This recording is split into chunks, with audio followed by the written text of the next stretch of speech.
is Venus, which is going into Taurus, but as it goes into Taurus, it's square Pluto. So, I mean, obviously Taurus is one of those kind of jealous signs and quite acquisitive as well. And Pluto is kind of bringing the intensity level of Venus right up.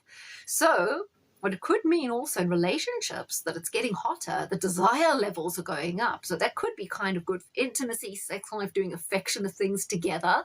So maybe it's the whole more bringing out the aphrodisiac food, having some quality time with a partner. Because Venus in Scorpio is kind of exclusive. Venus in Taurus, should I say, is kind of exclusive. It's not like Venus in Gemini or Leo, who wants to get out, be gregarious, and have a lot of people around them.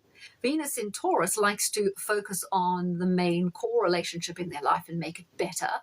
And with Pluto, there's definitely an added impetus to work on some relationship problems as well.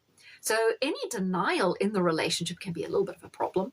It's what you got to kind of have some honesty, and you do need your partner to come to the table and perhaps talk about a few things that might not be really gelling or working.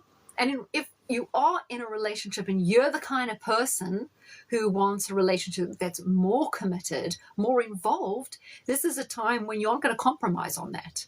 You are far less likely to want a relationship that is more free and easy, open, or where you're both going your separate ways. And I think those of you who felt the relationship slipping away or you're growing apart are going to be more cognizant of that right now, and you're going to kind of want to repair the relationship, maybe even have a really intense talk, which possibly leads to a new kind of boundary breaking down in the relationship or moves the relationship forward a bit. So if you're not getting that, yeah, I can see there can be some jealousy, simply because you want more attention, you want more feeling. You don't want to just be in a relationship that feels like some really milky tea. You want an espresso relationship right now. I'd say if you were going to compare relations to a coffee right now, it has to be espresso.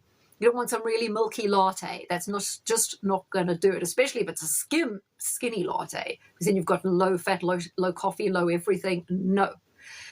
In love right now, we all need either the full fat latte or maybe some sort of Viennese coffee with some cream on top, because you just need that added emotional nourishment right now. That's why also this is going to be a bad few weeks for diets, because the Mercury in Cancer, the Taurus in Venus, it's all about sweet tooth, satisfying ourselves, satisfying the cravings. Also a little bit about shopping as well. This is a great time, actually, for any of you guys who collect things. I don't know, no one ever talks about stamp collecting, so I don't know what people collect now, comic books or shoes or whatever, but it's a great time for, adding to your collectibles and things like that. That can be something that's very satisfying right now. And also maybe investing in something, investing in some stocks or some jewelry or some equipment, something that's going to enhance your business. So a good time for cataloging as well. Maybe investing in some antiques or whatever it is that kind of floats your boat. This is a wonderful time to make solid and really long-term profitable investments in things that have lasting value. So I don't advise anyone right now to go out and buy something that you're going to be sick of or it's going to totally lose its value in a few weeks.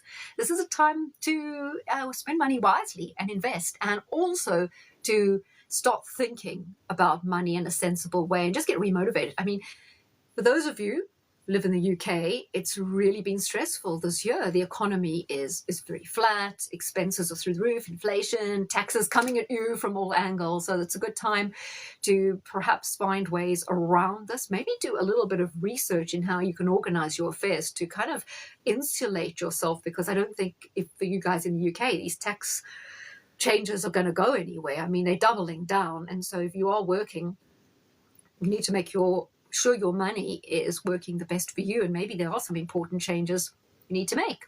So what I also wanted to talk today about, I've done